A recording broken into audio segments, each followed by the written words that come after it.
Kita mulai dengan melihat seorang pria membawa ransel camping dan lari melalui gang-gang yang kacau. Pas dia lari, terdengar suara ledakan di kejauhan dan sirene berbunyi.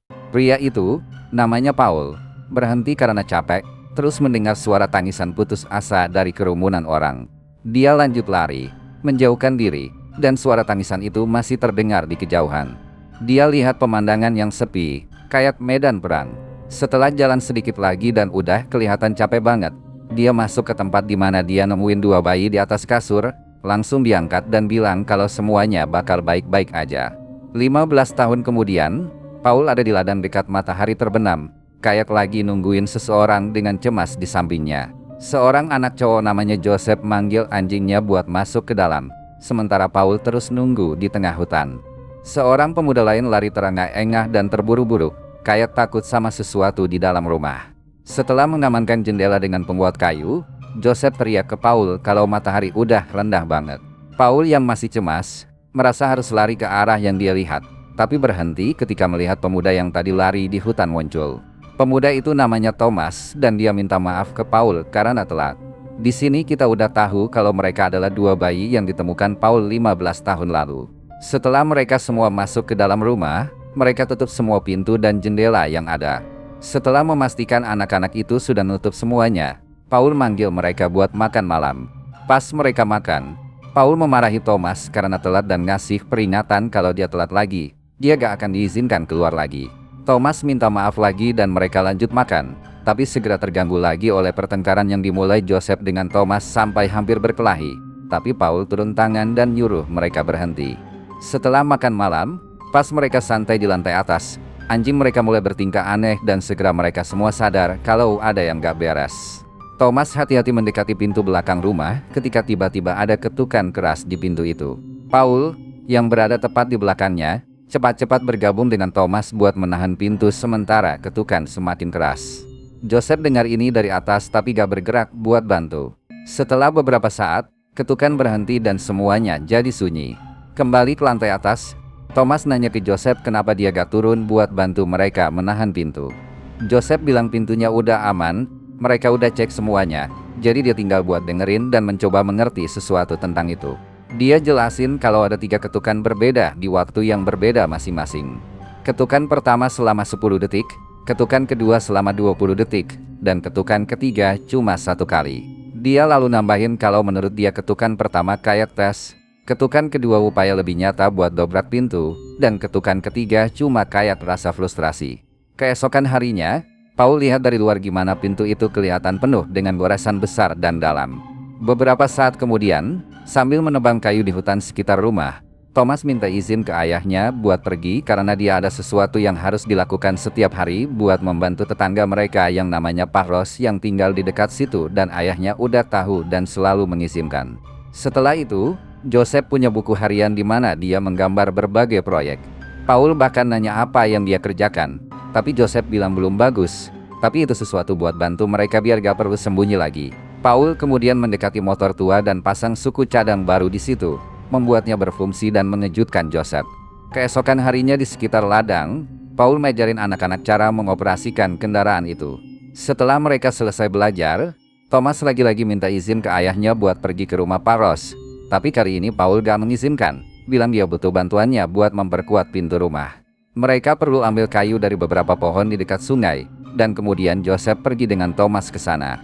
Namun, di tengah jalan, setelah sedikit perbedaan pendapat, Thomas memutuskan buat ninggalin Joseph sendirian dengan tugas itu dengan alasan Joseph bilang dia gak butuh bantuan. Thomas turun dan bilang kalau saat matahari terbenam dia akan menemukannya di sana karena dia mau pergi ke rumah Pak Ross. Jadi dia ninggalin saudaranya di sana cuma buat menyelesaikan tugas yang diberikan ayahnya. Thomas lari terburu-buru melalui hutan dan segera tiba di properti Pak Ross yang dijaga. Di sana dia jelasin ke Bu Ross kalau dia telat hari ini karena dia harus melakukan beberapa hal dengan ayah dan saudaranya. Lalu Bu Ross bilang ke dia buat minum air dulu sebelum mulai. Thomas pergi ke sumur buat minum ketika seorang wanita muda yang duduk di jendela dekat situ bilang sumurnya rusak. Namanya Charlotte. Thomas pergi ke tempat buat bantu memperbaiki sesuatu di ladang Pak Ross yang adalah ayahnya, tapi Charlotte bilang sudah diperbaiki. Sebelum Thomas mulai melakukan sesuatu yang lain, Charlotte turun dan bilang dia butuh bantuan buat sesuatu yang lain. Setelah memperkuat pintu yang tergores, Paul pergi ke kaki pohon dekat air terjun buat rileks ketika dia mendengar suara gemerisik dan melihat sebuah lubang yang tertutup kayu. Pada saat yang sama, kita melihat Joseph tiba di tempat yang bukan tempat yang ayahnya suruh. Dia pasang diri ke kabel baja dan turun ke bagian bawah di dalam kapal yang terdampar di dermaga tua.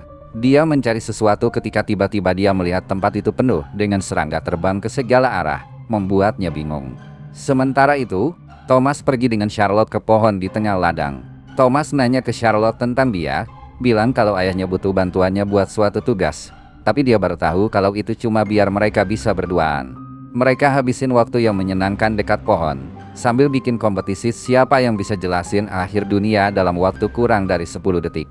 Pas mereka main, suasana romantis antara mereka mulai kelihatan. Sekarang kita ngerti kenapa Thomas selalu buru-buru ke tempat itu setiap hari, berpura-pura bantu Pak Ross. Thomas sadar kalau matahari udah mau terbenam, jadi dia bilang harus pergi dan bakal balik besok. Charlotte minta 10 detik lagi dan lalu memeluknya sebelum dia pergi, menghitung mundur sambil mereka berbagi pelukan itu. Setelah itu, Thomas buru-buru karena lihat matahari udah hampir tenggelam di cakrawala dan dia masih punya perjalanan jauh. Saat itu, Joseph juga siap-siap berangkat, naik motor kuatnya, tapi pas dia coba nyalain, gak nyala. Dia mengukur jarak dari matahari ke cakrawala dan mulai cemas. Thomas lari terburu-buru melalui hutan. Sementara Paul di rumah udah khawatir tentang keterlambatan anak-anaknya. Jadi dia manggil anjingnya, Rocco, masuk. Joseph masih di dermaga. Lihat matahari makin mendekati terbenam sepenuhnya dan dia masih belum bisa nyalain transportasinya. Meskipun udah ganti suku cadang yang dipasang ayahnya.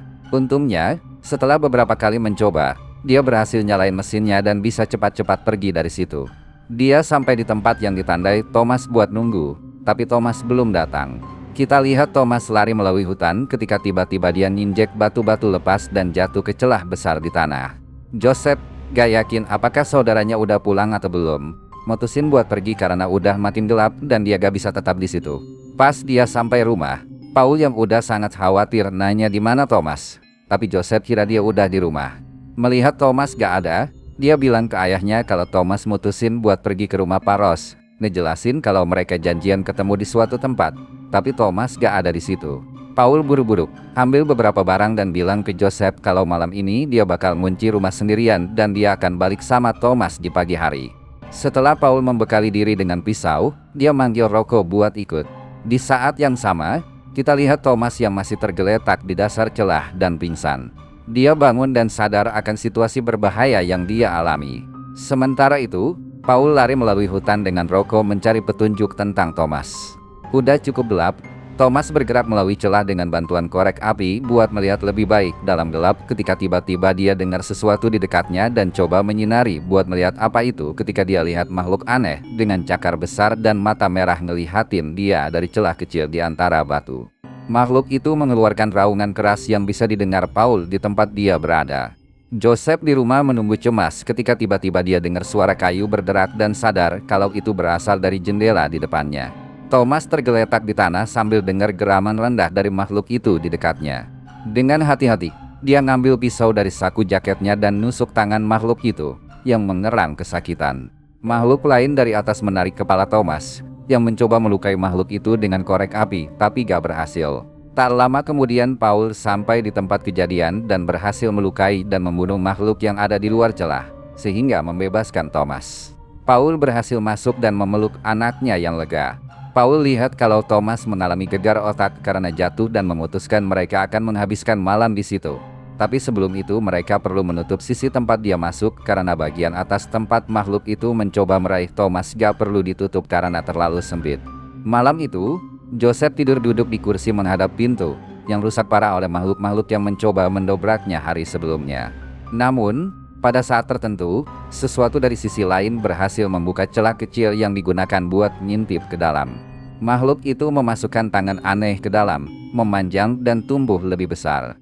Tapi melihat kalau itu gak cukup buat ngapain Joseph yang masih tidur, makhluk itu membuat salah satu cakarnya tumbuh dan mencoba meraih Joseph. Melihat ini juga gak cukup, makhluk itu menunjukkan kecerdasan tertentu lalu membuka kunci dan membuka pintu. Pas makhluk itu masuk perlahan buat menangkap Joseph, dia menunjukkan kalau dia udah bangun dan nungguin ini. dengan cepat mengaktifkan jebakan yang berhasil menjerat makhluk itu. Sementara itu, Paul dan Thomas di dalam celah mendengar sesuatu yang aneh. Paul cek dan menemukan ada sesuatu di balik batu-batu yang mereka pasang buat menghalangi masuknya makhluk-makhluk itu. Tapi begitu dia lihat dan sadar kalau salah satu makhluk itu melarikan diri, mereka dengar suara yang lebih buruk lagi dan sadar kalau itu datang dari bawah. Paul buru-buru dan sadar kalau makhluk-makhluk itu sekarang datang dari bawah. Jadi dia ambil pistol suar bersama beberapa dinamit dan melemparkannya ke lubang yang dibuat makhluk-makhluk itu di bawah, menyebabkan ledakan. Segera kita lihat Joseph bangun dan melihat melalui pintu. Melihat kalau udah siang, dia ambil transportasinya dan berangkat buat mencari ayah dan saudaranya. Thomas dan Paul beruntung selamat.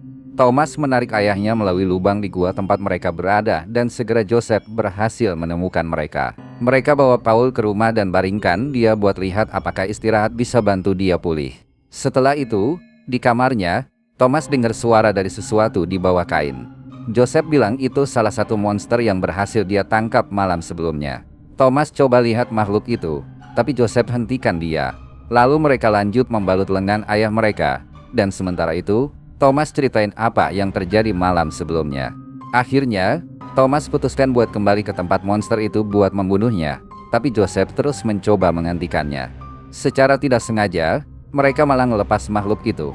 Tapi karena makhluk itu gak tahan sinar matahari, dia sembunyi di sudut gelap kamar. Namun, makhluk itu segera bangkit dan hadapi mereka. Rocco datang saat itu dan menyerang makhluk itu, yang melompat ke ranjang dan mencoba menyerang saudara-saudara itu. Namun, Joseph berhasil menahan makhluk itu, sementara Thomas ambil kapak dan membunuhnya. Joseph jadi kecewa karena dia pengen mempelajari monster itu. Melihat kondisi ayah mereka yang gak baik, mereka putuskan buat bawa Paul ke rumah Pak Ross karena Thomas yakin dia bisa dirawat lebih baik di sana. Saudara-saudara itu lalu taruh ayah mereka di transportasi dan menuju ke sana. Tapi, saat mereka sampai, Pak dan Bu Ross gak izinkan mereka masuk, mengklaim kalau tempat itu gak punya cukup ruang atau persediaan untuk sesuatu seserius itu. Charlotte ngebantai ibunya saat itu, bilang kalau ada ruang, tapi Bu Ross gak berubah pikiran. Dia bilang yang terbaik yang bisa dia lakukan adalah mengizinkan Thomas tinggal di sana untuk meninggalkan lebih banyak persediaan di rumah Paul untuk pemulihannya. Joseph kembali ke transportasi dengan kecewa dan Thomas ikuti. Tapi mereka lagi-lagi berdebat dan mulai berkelahi karena Joseph menyalahkan Thomas atas apa yang terjadi. Namun, Joseph segera bangkit dan kembali ke rumah dengan ayahnya sementara Thomas tetap tinggal. Charlotte membawa Thomas ke tempat dia akan tidur, dan di sana dia bicara tentang ketidakpuasannya dengan segalanya, tapi bilang satu-satunya yang membuatnya tersenyum adalah dia. Mereka berciuman dan Pak Ross tiba saat itu, menangkap mereka lalu menyuruh Charlotte ikut dengannya. Saat itu, Joseph tiba di rumahnya dengan ayahnya dan memperhatikan beberapa hal berbeda di sana. Jadi dia buru-buru melakukan sesuatu di bengkel garasi. Thomas coba cari obat buat dibawa ke ayahnya, tapi Charlotte melihatnya dan tanya apa yang dia lakukan. Dia meyakinkannya kalau dia perlu bawa obat ke ayahnya, atau dia mungkin mati. Sementara mereka bicara, seorang penduduk setempat mendengar semuanya. Charlotte lalu memberikan obatnya, dan Thomas meyakinkannya kalau dia akan kembali. Beberapa saat kemudian, masih di dalam pertanian, Thomas terkejut oleh pria yang mendengar percakapannya dengan Charlotte, dan pria itu membawanya ke suatu tempat, mengancamnya dengan pistol. Saat itu, Joseph menyadari bahwa lantai mulai runtuh di beberapa titik, dan melihat bahwa itu adalah makhluk-makhluk yang sekarang sedang menggali di bawah, menyadari bahwa tidak aman lagi berada di bawah. Sementara itu, di pertanian Ross, pria yang membawa Thomas mengikatnya di sebuah gudang dan memanggil pria-pria lain untuk menghukum Thomas. Dia bilang dia akan menghukumnya karena mencuri dan berbohong, lalu mempersiapkan shotgunnya untuk menembak kaki Thomas, tapi tiba-tiba tanah di bawahnya runtuh dan dia jatuh ke lubang dalam. Salah satu pria melihat apa yang terjadi ketika tiba-tiba dia diserang oleh salah satu makhluk yang menyeretnya pergi. Saat itu juga, Pak Ross bangun di kamarnya bersama istrinya, merasa ada sesuatu yang aneh sedang terjadi. Dia lalu bilang akan keluar untuk memeriksa. Saat itu, salah satu makhluk tiba-tiba muncul dan menyerangnya. Makhluk itu juga menyerang Bu Ross dan suaminya mencoba membelanya. Dalam keputusasaan, sebuah lilin jatuh ke tirai dan mulai membakarnya.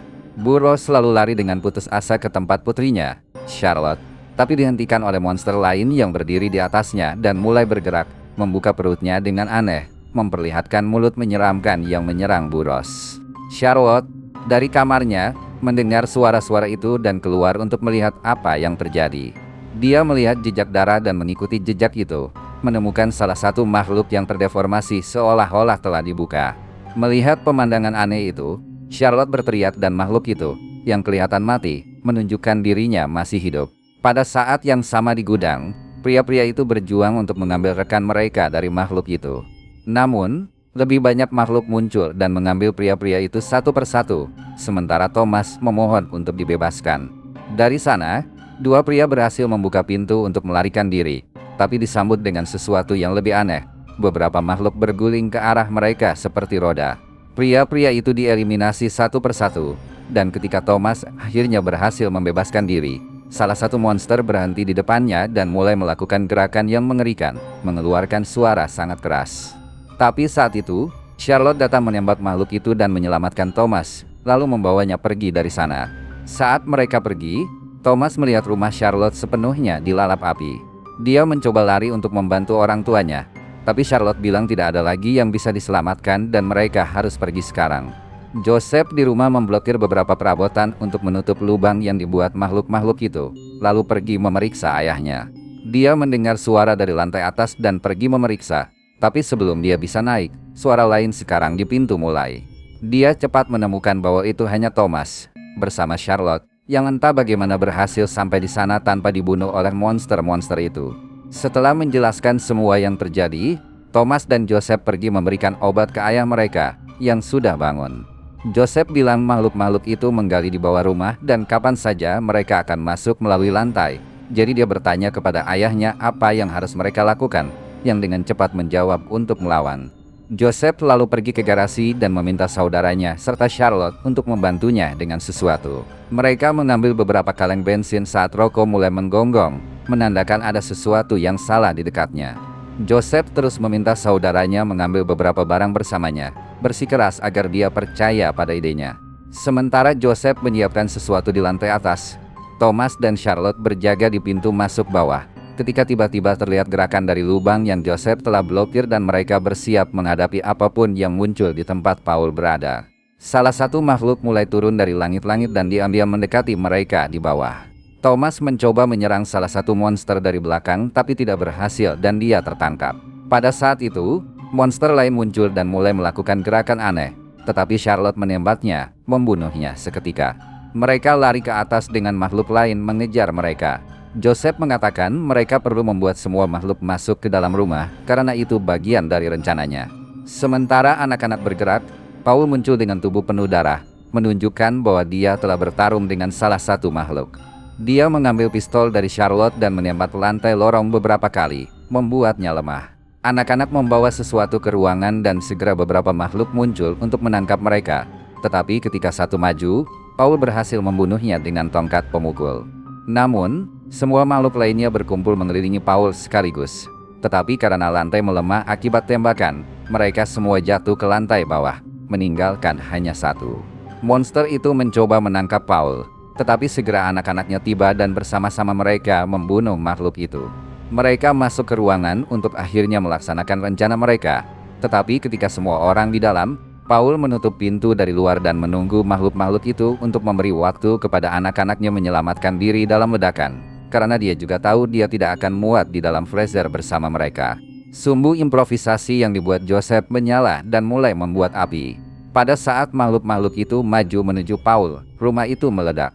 Ledakan kuat membuat freezer dengan anak-anak di dalamnya berguncang hebat selama beberapa saat. Ketika freezer berhenti bergerak, anak-anak keluar dan memanggil Paul. Melihat gerakan di antara puing-puing, mereka mencoba melihat apakah itu mungkin ayah mereka. Tetapi segera menyadari itu sebenarnya salah satu makhluk. Mereka dengan cepat pergi, meninggalkan rumah mereka yang hancur total oleh ledakan. Sementara beberapa makhluk aneh bertumpuk di atas satu sama lain dalam api. Anak-anak dengan Charlotte dikejar oleh bola makhluk yang terbakar yang terbentuk dan hampir tertangkap. Charlotte menembak, tetapi tidak berhasil. Dia lalu melemparkan pistol dan menggoyahkan bola monster aneh itu, membuat mereka jatuh ke jalan. Hari pun mulai fajar, dan setelah mengubur serta meratapi orang-orang yang mereka cintai di dekat pohon di pertanian Ross, mereka merencanakan langkah selanjutnya. Mereka memutuskan untuk melanjutkan ke tempat lain di mana ada peternakan lain, berharap menemukan lebih banyak penyintas. Mereka lalu masuk ke dalam transportasi mereka dan bersama Rocco, mereka berangkat.